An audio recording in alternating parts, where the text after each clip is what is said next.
Hello, this is part C of your diffusion, your diffusion and osmosis lab. Let me put my stand back up. And we're gonna likely do this as a demo. So you'll see something very similar in class. What we're gonna go ahead and do is use the same dialysis tubing that you had in part A, that you should know by now is permeable to water. And I've put a water starch glucose solution in that dialysis bag. So this is water, starch, and glucose.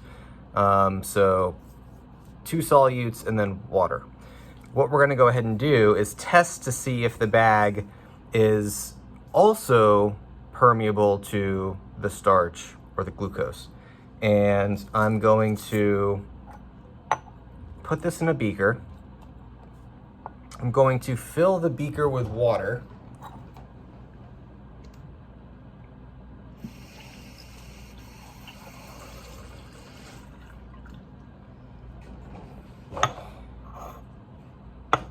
There you go.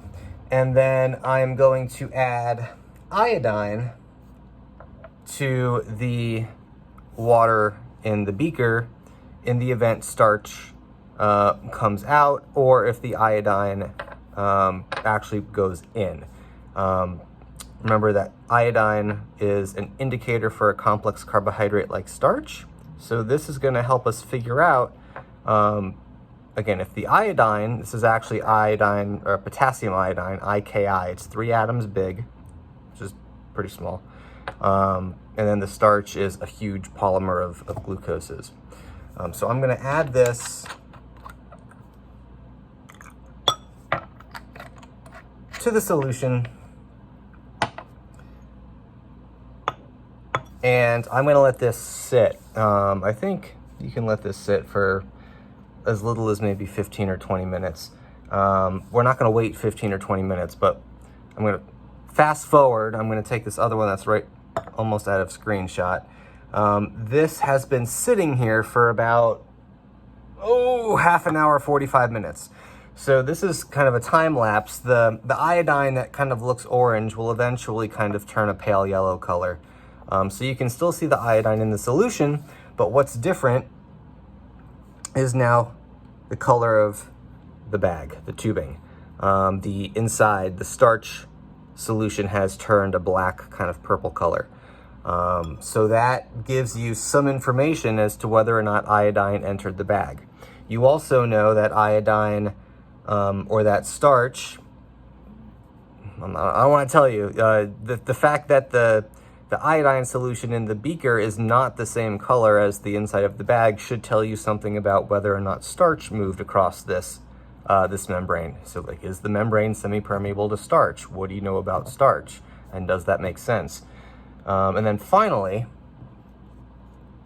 what I did this a while ago, you can use a little glucose test strip. So these glucose urinalysis test strips are used for diabetes testing, but you can also use them in a lab like this. And they've got a little color chart along the top. They all start out as this turquoise color. And actually, I can show you that. So they all start out as that turquoise color. And then when you dip them in the solution, you can test to see if the solution turned positive for glucose. And again, this has been sitting for 45 minutes. And you can definitely see it is not the original color. There is definitely a color change with this indicator strip, meaning that glucose is now in the solution, but it wasn't there to start. So is the bag semi-permeable or permeable to glucose? That's what you're going to answer with this lab. This is all the information you need. You could, in theory, just do this by watching the video, but we will also do this together when I see you in the lab. This is part C.